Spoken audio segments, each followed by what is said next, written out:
Well, hello everyone and welcome to another episode of Usually Fixing and Tinkering, and one of the most important Mark 1 videos that I've probably ever done.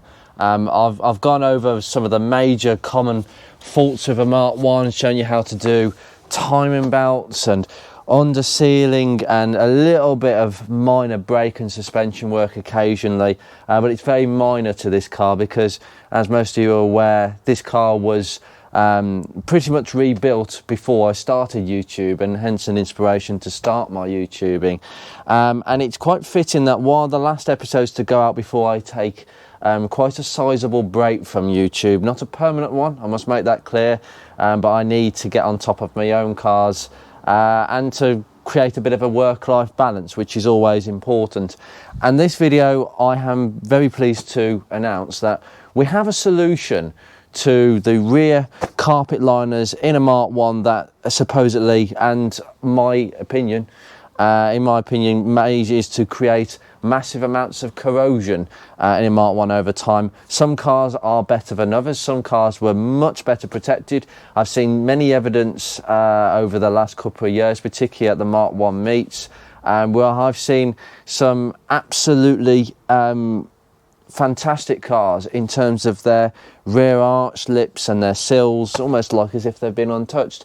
And yet many of these cars have done daily driving for many years and have been picking up water and crap and clay out of here and all around in the usual places, but they don't seem to have suffered. 50 Shades is not like that. A 2002 car, she will readily rust. And I'm just starting to see evidence on this arch of just a little bit of minor bubbling 2 years after this side was done. So that kind of tells you really about the levels of maintenance that a Mark 1 requires.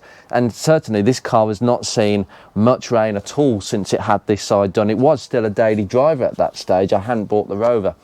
So it kind of tells you that even without arch liners, they can go pretty badly. But those arch liners, they are horrible things. I've told people to remove them from their cars. People are a little bit reluctant because you will have a big massive chasm here and lots of mud will get thrown at the backlights, although I'm not being funny, these get dirty anyway, there's no difference. You will have to clean these light lenses every so often. Big design flaw. But overall, people are quite reluctant because of the appearance. You know, it's quite bare and it looks like there needs to be something actually put in its place. And I've been searching for a solution for a while. Some people have suggested fiberglassing their carpet liners to make them hard, so that the water just comes straight off. Some people have suggested some sort of water repellent spray to go on the arch liner so that it actually just spools off effectively like Rain-X, but not for windscreen, for material. All these solutions are options, they're all solutions, and I'm not going to say that plastic arch liners are the be-and-all solution. And I'm going to demonstrate that on the other side, which has already been pre-fitted. But I can tell you that these plastic arch liners, which are semi-universal because they don't have the cutout for the strut area. Now, the reason that that's not being done, by the way, this is perfectly contoured to the lip of a Focus. The way these are meant to be fitted is they're meant to be fitted over the strut area, not behind it, if you'll see what I mean in a second. But they fit quite nicely. They're not an immediately perfect fit. Aftermarket stuff never quite fits exactly as you would imagine. But this is a solution for me, and I am very pleased with how that other side looks. So I'm going to literally show you how to fit them in about, half an hour. Give all this area a bit of a clean first. As you can see, I'm in a couple of jobs. I've just de-rusted these brake drums with a wire brush, and I've done some brake fluid. I can tell you what, the brake fluid in this car was done 3 years ago, and the brake fluid colour was like water. But even though the colour hasn't changed much, the foot pedal is so much better. I've just bled the back brakes, both of them, and doing a bit of painting with some caliper silver, by the way. That's my advice. Mo-tip brake caliper silver. This is decent stuff. couple of cans for 12, 13 quid on eBay.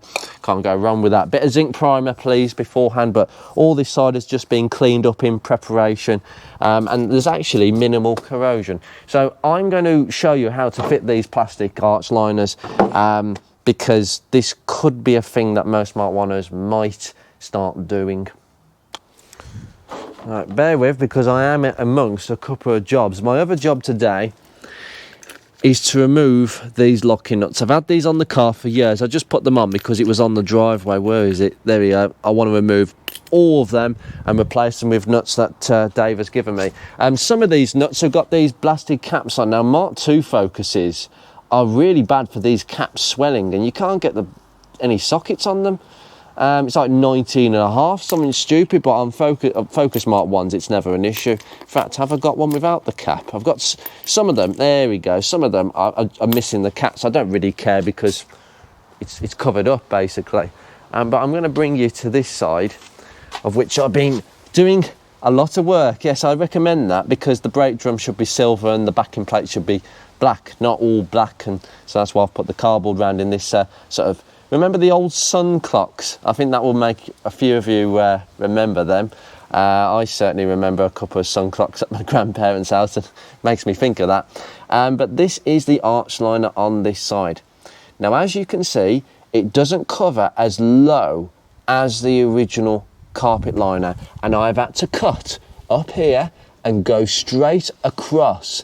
Now, the reason why these arch liners are not identical to the carpet is because it is physically impossible to get plastic to bend around this area. That's why carpets are needed, where you've got those two spikes where the clips go in. You can't do it, so you have to kind of cut across yourself and do it as neatly as possible. I'm really happy with that, to be honest.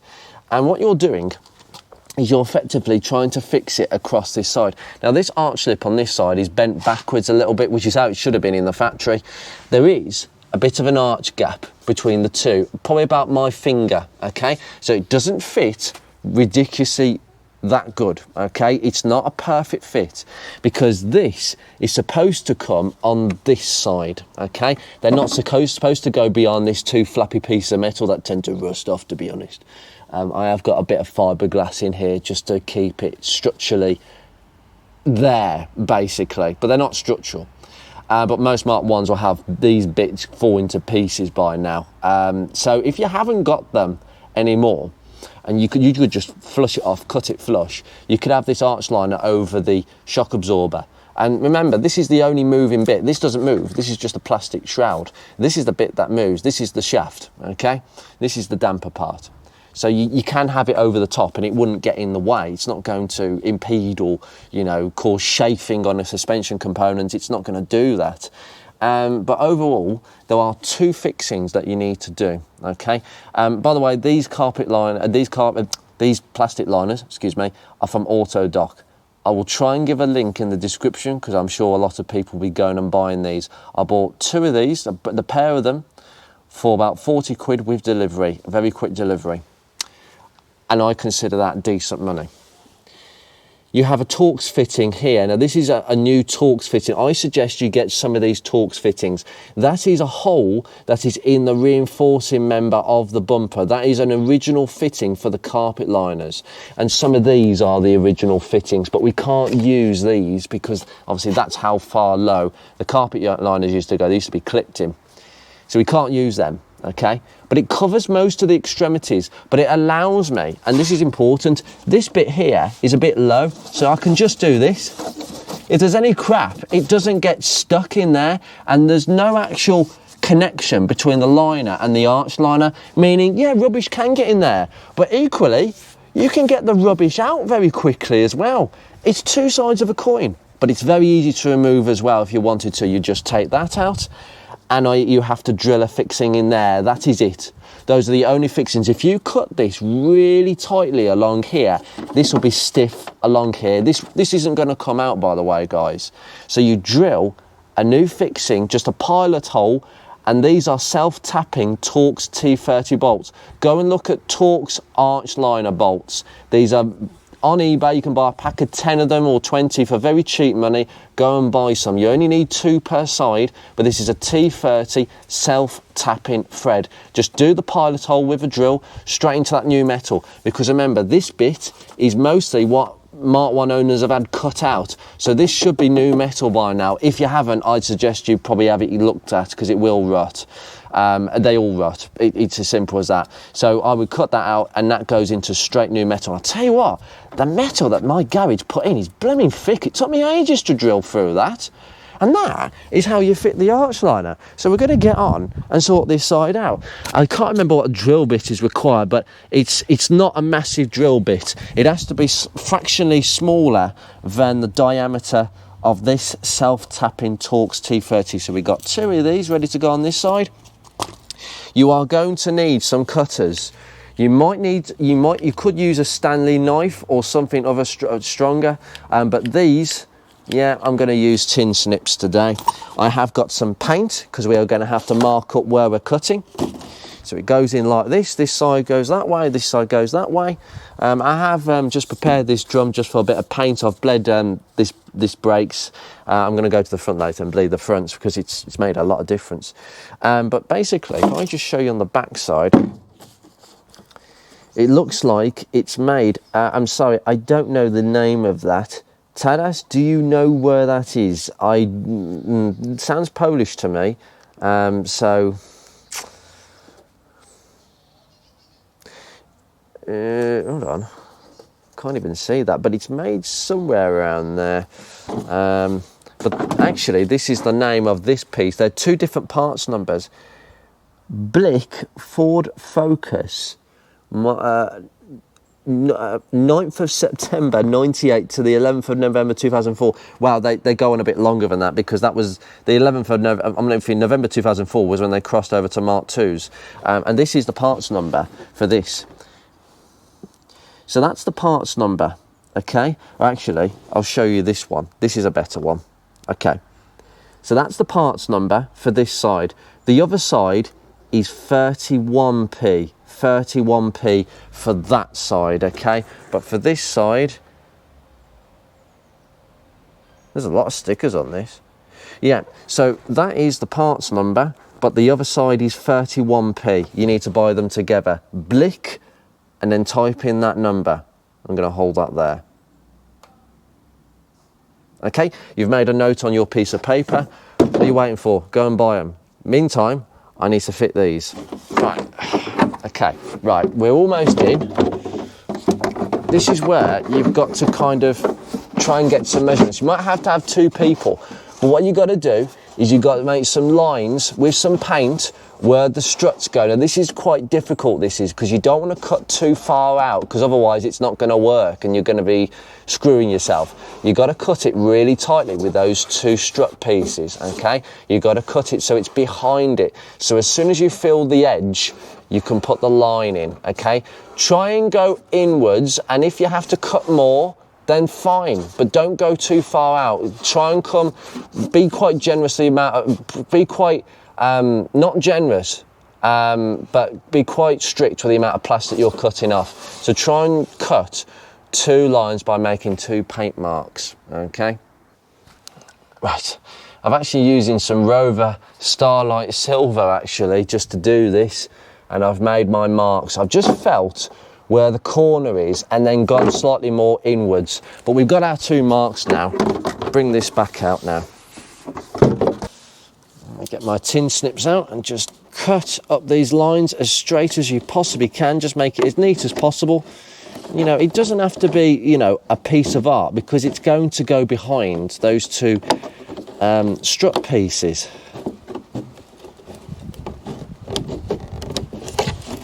Okay, there we go.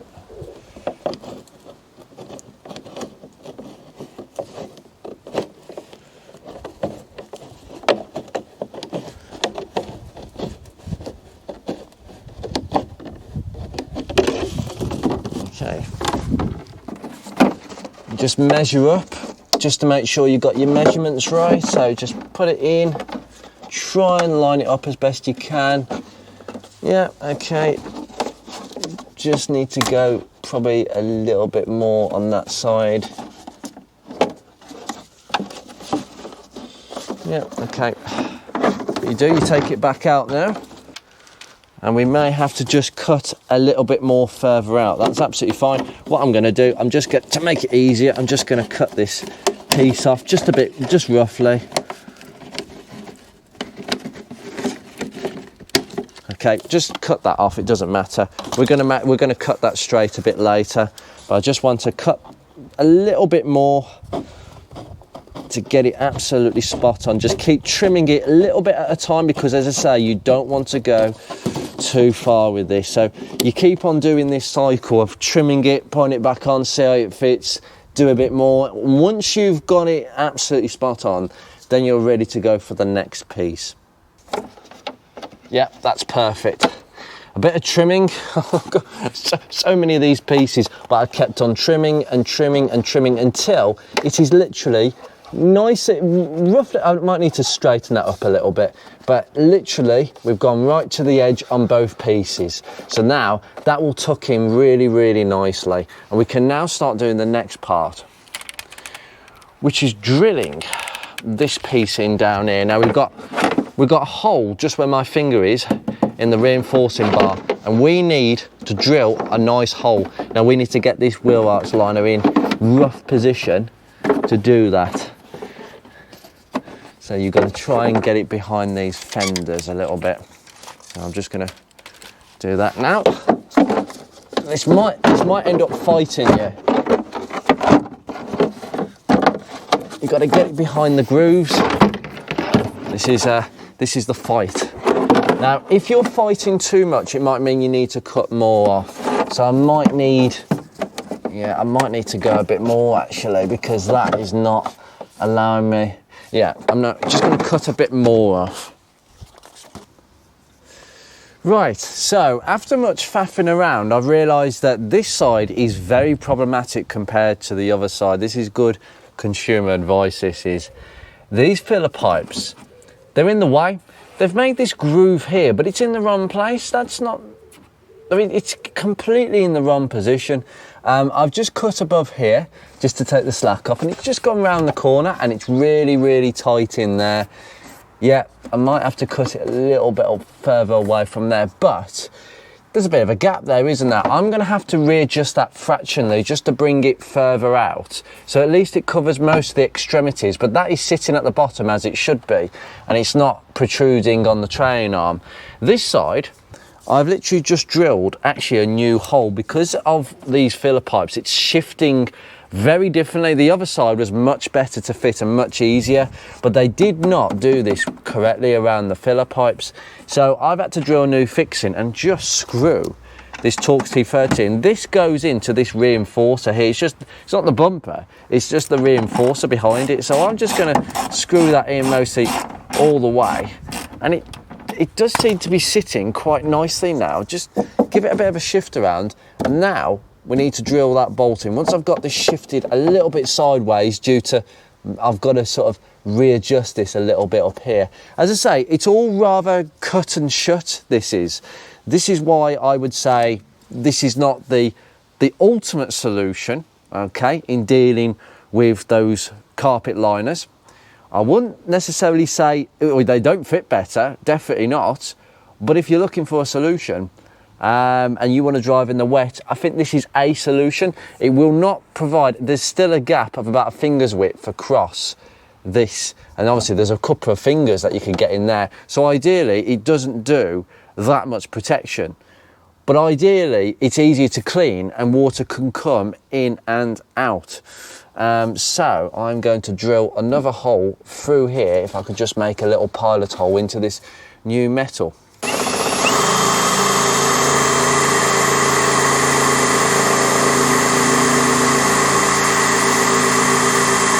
Oh, goodness me, that took some time. I'll tell you, that's decently thick metal that they've welded into there. So theoretically, let's pop this in. It should self-tap in quite nicely, and just do it really, really tightly to make sure that this is flush against the arch. Plus we don't want water getting into the car because you haven't tightened it up enough. Lovely, that arch is sitting quite nicely. It's still catching a little bit on there, but you can't really help it. You kind of have to go around this because of this filler pipe. It's caused the whole thing to shift very differently to the other side. Because some of you might say, well, why don't you take the other side off and do the paint markings and do some measuring to get the lines right? But you can't do it because it's not as symmetrical. So you can't, and also you've got to take into consideration this side has got the filler pipes, which pushes this out and it causes all this to come out. Now, you can see the arch lip has just stuck out a little bit, but I think it's because I've got to basically sort this out. Okay, that's tight. I did misdrill another hole there, but it doesn't really matter. It's very neat. Just get rid of that swarf. You will have a lot of plastic swarf hanging around, guys. I can tell you now from this, but I'll tell you something. It doesn't fit badly. There's a gap all the way around, but it's okay. Yeah, that's quite a gaping hole, that is. I might have to readjust that again. I've just cut a notch in that just to give it a bit of slack. You have to, this is a compromise, guys. As I say, it's not going to be like, you know, a sort of concourse, new old stock sort of solution. It is very close to OEM, but overall, it's going to do the job for me. I just need to do some slight readjustments, but as you can see, it's functional and it's going to do a really good job. And stop looking at it from 2 yards away, Andrew, and actually from a distance it looks really good. It covers the extremities down there and it does a decent job. I just need to do some, as I say, slight readjustments.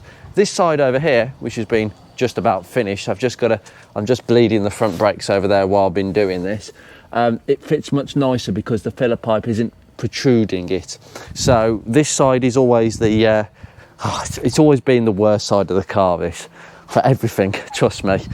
So it's no surprise to me. But there you go, guys. That is how to put plastic liners in your Mark 1.